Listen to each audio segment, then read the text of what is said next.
السلام عليكم ورحمة الله وبركاته. الحمد لله الذي أنزل القرآن في شهر رمضان المبارك هدى للناس وبينات من الهدى والفرقان. أشهد أن لا إله إلا الله وحده لا شريك له، وأشهد أن محمدا عبده ورسوله.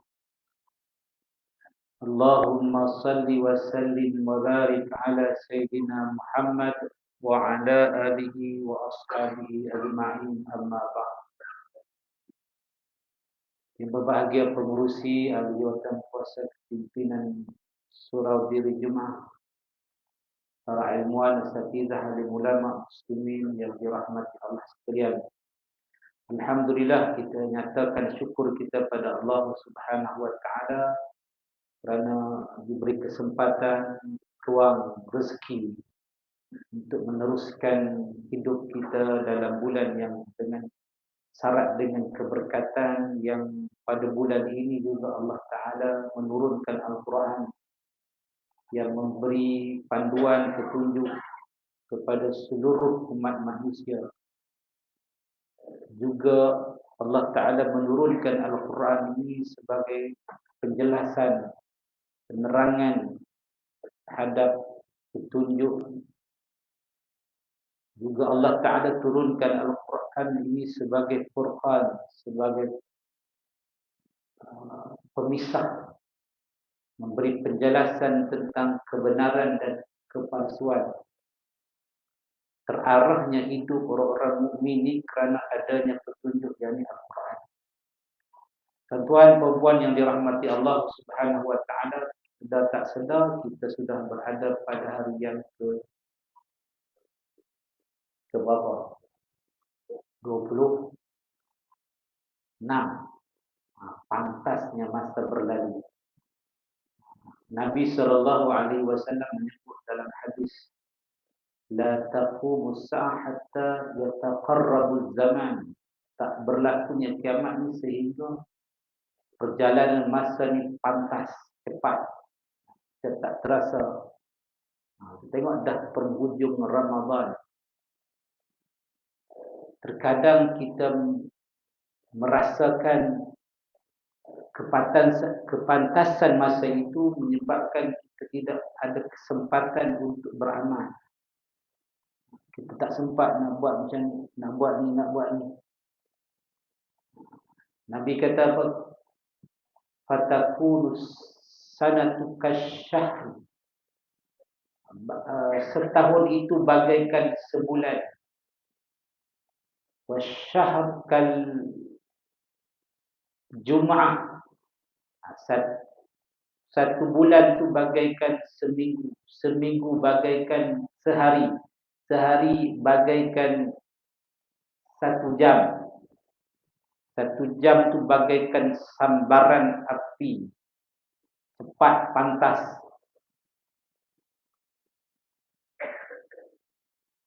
Kecepatan masa ini juga memberi makna hilangnya barakah di dalam masa-masa yang berlalu. Kenapa dikatakan hilangnya keberkatan? Kerana tidak sempat kita nak buat amal soleh. Ada sebahagian ulama menyebut peristiwa kecepatan masa ini berlaku pada zaman Nabi Isa alaihissalam turun ke bumi. Setelah melewati zaman Dajjal, kemusnahan Dajjal dan hancurnya Ya'juj wa Ma'juj, maka zaman kegemilangan pemerintahan Nabi Isa itulah tempoh yang umat Islam menyaksikan perjalanan masa ini begitu pantas. Kerana apa? Keadaan hidup yang begitu senang. Tidak ada kekalutan, tidak ada dendam kesumat. Allah hilangkan kerakusan terhadap dunia. Keinginan kepada harta itu dihilangkan pada diri-diri orang beriman, sehingga nilai sujud itu lebih berharga daripada ketulan-ketulan emas. Sehingga kecepatan itu berlaku pada zaman Sayyidina zaman Nabi Isa alaihissalam. Juga dikatakan kecepatan masa ini berlaku dengan sebab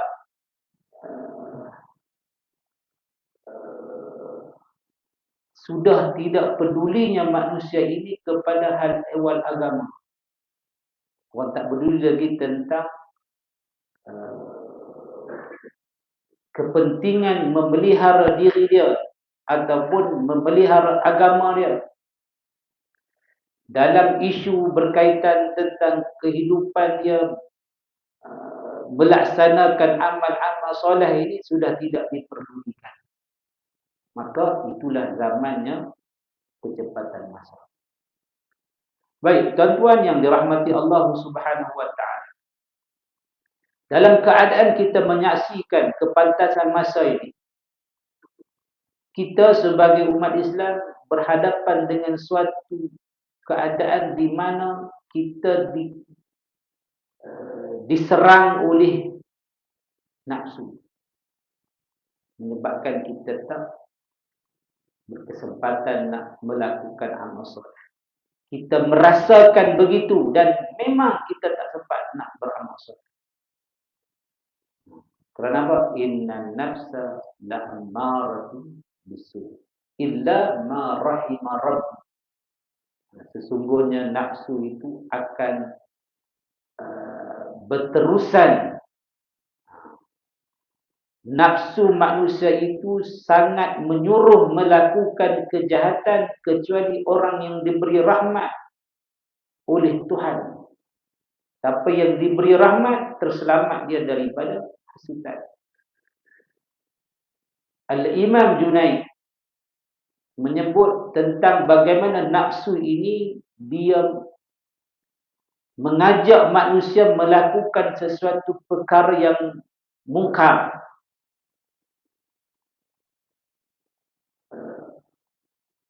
Apabila nafsu ini ingin mendorong melakukan sesuatu kejahatan, dia akan terus mendorong dan mempengaruhi sehingga berhasil.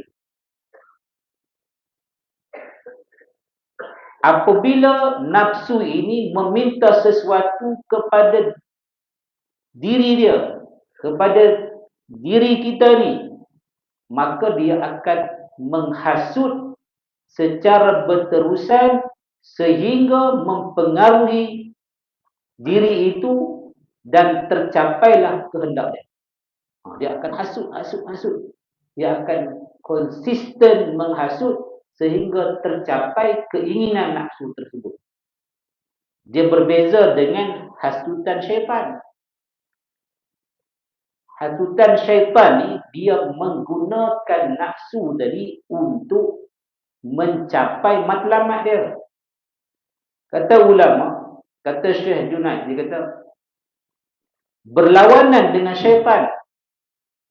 Kerana sekiranya sesuatu kejahatan itu tidak berjaya dipengaruhinya, dia gagal untuk menghasut kita menjadi seorang yang kikir. Kita orang yang pemurah, rajin bersedekah, dia gagal. Terutama bulan Ramadan. Nafsu mengajak kita, mendorong kita supaya bersifat kikir ataupun kedekut. Kerana apa? Ada keinginan lain yang perlu dicapai. Kalau kamu bersedekah, bagaimana kamu nak dapat target kamu? Tukar cadar, tukar tilam, tukar kereta, tukar langsir, tukar bagi kapet. Itu keinginan nafsu tadi. Maka bagi syaitan pula, apabila dia gagal menghasut manusia untuk bersifat kedekut, maka dia akan menghasut supaya melakukan kejahatan lain. Dia tidak terarah, Hasutan syaitan ni dia meliputi semua keadaan. Boleh jadi seorang manusia itu berjaya menepis keinginan dia. Sebab apa? Dia berjaya menundukkan nafsu. Maka syaitan kata, okey, tak berjaya dalam isu ni, aku akan jadikan derma dia, sumbangan dia tu atas dasar apa? Riya. Atas dasar apa? Menunjuk. Ini pendekatan yang digunakan oleh syaitan, dia lebih halus. Malah kata pendekatan yang digunakan oleh nafsu ni dia terarah, dia fokus pada tu saja. Sehingga tercapai. Dia desak-desak sampai tercapailah keinginan. Syekh Mutawalli Sya'rawi, seorang ilmuwan ahli tafsir terkemuka, dia menyebut tentang bila datangnya Ramadan, keinginan nafsu itu berjaya ditundukkan dengan penuh. Kita panggil apa? Puasa ini akan berjaya menundukkan keinginan nafsu ini sehingga nafsu itu berjaya dikalahkan, berjaya diperosokkan. Dia gagal dan tak mampu untuk mendorong manusia melakukan kejahatan bila Ramadan datang. Sebab apa? Orang beriman ni dia akan memenuhi tuntutan agama, iaitu berpuasa. Bila dia berpuasa tadi, dia berada pada keseimbangan diri dia, pada kita panggil emosi dia dalam keadaan yang terbaik pada ketika itu, sehingga dia mampu mengalahkan kehendak dan keinginan nafsu. Syaitan dah kena ikat. La nafsu ni yang akan menguasai diri. Bulan Ramadan, nafsu ni dia akan reda, dia akan kendur. Maka pada ketika itulah kestabilan, stabilnya diri manusia. Sebab apa? Nafsu ini berada pada kedudukan yang paling rendah. Dia tak punya kekuatan, dia tak punya pengaruh besar dalam tubuh seseorang tadi, berbanding dengan bulan-bulan sebelum Ramadan. Bila datang Ramadan, nafsu ini ditundukkan.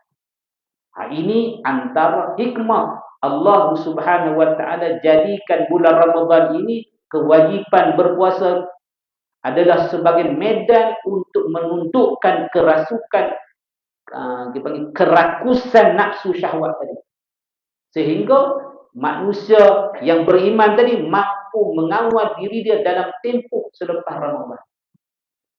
Nafsu ini dia akan bergerak, dia akan kembali bangkit daripada zaman kejatuhan dia ni. Bulan Ramadan dia dalam keadaan terperosok, ditindas. Dia kena tindas bulan Ramadan, dia tak boleh nak menguatkan diri dia. Kemudian bila datang Syawal dan bulan-bulan seterusnya, dia akan kuatkan kembali dia punya keinginan dan kerakusan dia. Jadi inilah proses yang Allah Subhanahu wa taala datangkan dalam Ramadan ini sebagai bulan untuk tarbiyah diri. Itu sebagai kita panggil apa? Pertolongan Allah Subhanahu wa taala bagi umat Nabi Muhammad sallallahu alaihi wasallam untuk berhadapan dengan kita panggil apa? Keinginan dan kehendak. Nabi SAW mengajar kita untuk mengawal dan kontrol nafsu ini dengan doa.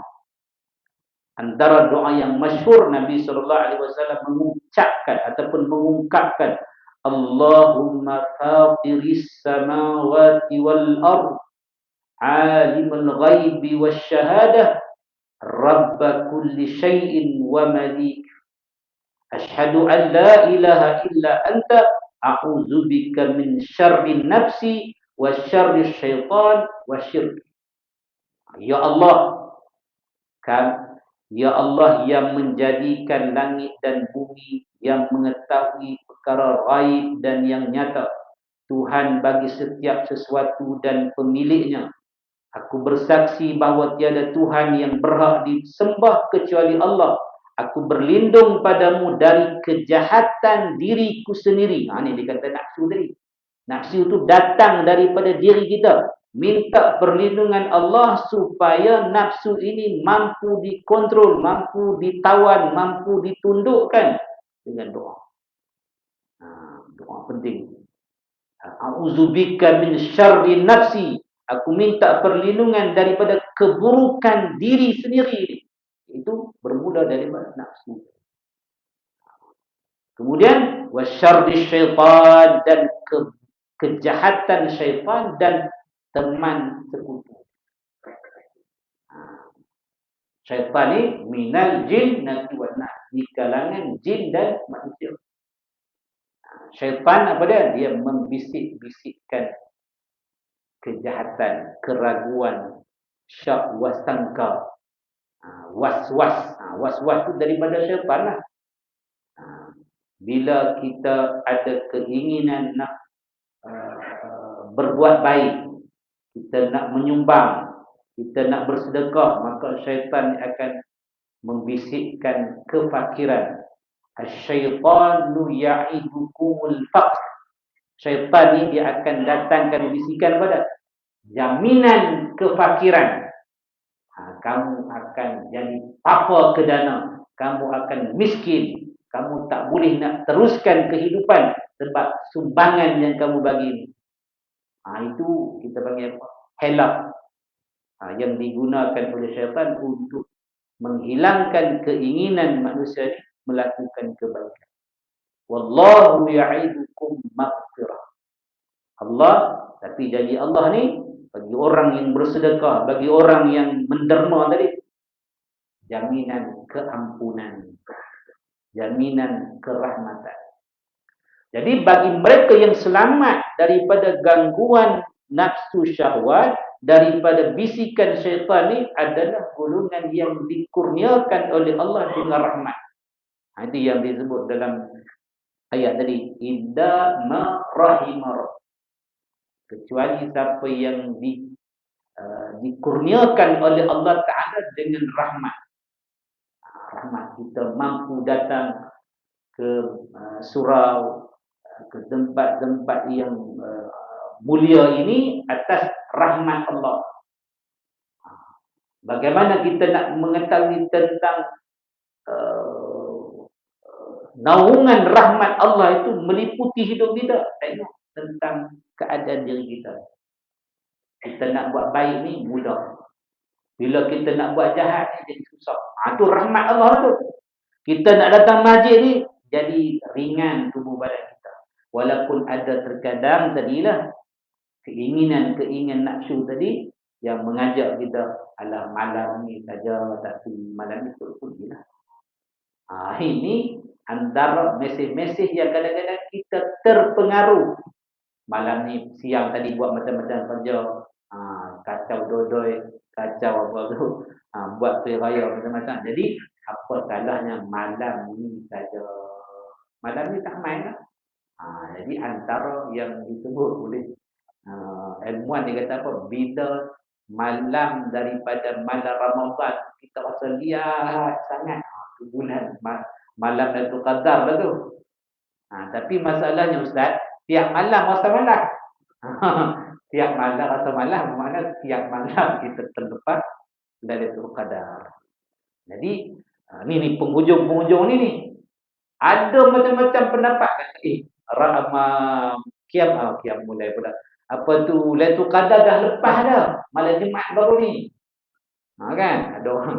Jadi bila kata ada lepas, malah dah aku. Ini semua pun antara mesej-mesej yang akan menyebabkan kita rasa lemah. Malah. Tak lepas. Jangan berfikiran sedemikian. Kita kena fikir setiap malam tu adalah malam tu Qadar. Kita kejar. Dan kalau kita tak ketinggalan pada setiap malam beramal, sudah pasti kita akan bertemu Lailatul Qadar yang dijanjikan dengan kebaikan melebihi 1000 bulan. Khairum min alfi syahr. Lebih baik daripada 1000 bulan. Bukan 1000 bulan, lebih baik. Ini bermakna kalau kita tak meninggalkan salah satu daripada malam Ramadan, kita akan peroleh itu. Cuma perbezaannya di sudut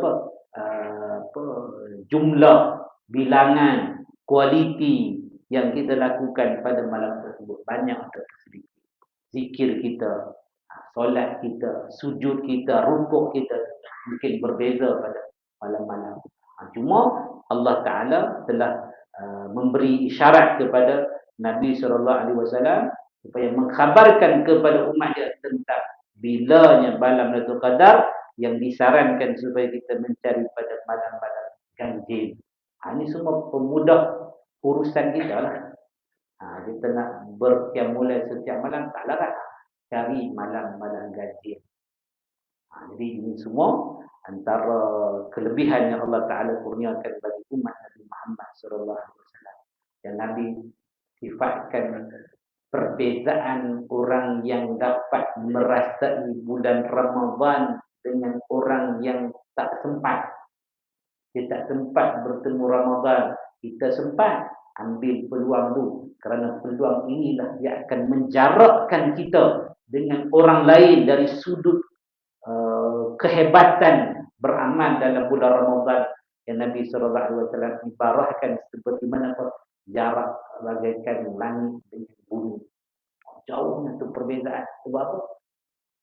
Kelebihan kita sempat hidup bulan Ramadan dan menghidupkan malam-malam dengan amal soleh. Mudah-mudahan Allah anugerahkan keinginan istiqamahnya kita beramal sampai akhir. Barulah kita bersedia menyahut malam Aidil Fitri. Itu malam pembersihan diri kita ni.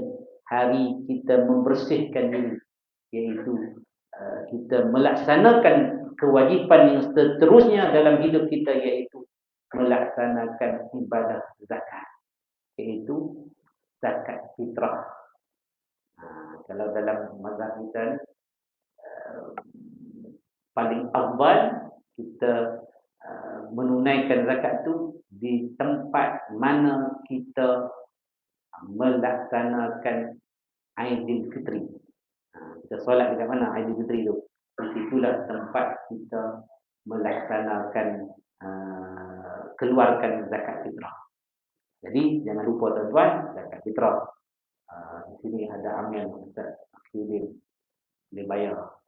Lebih tak apa, jangan kurang. Kan? Jadi mudah-mudahan Allah Ta'ala limpahkan rezeki kita, keinginan kita untuk terus beramal sampai akhirnya. Wallahu ta'ala alam. Sekian. Assalamualaikum warahmatullahi wabarakatuh.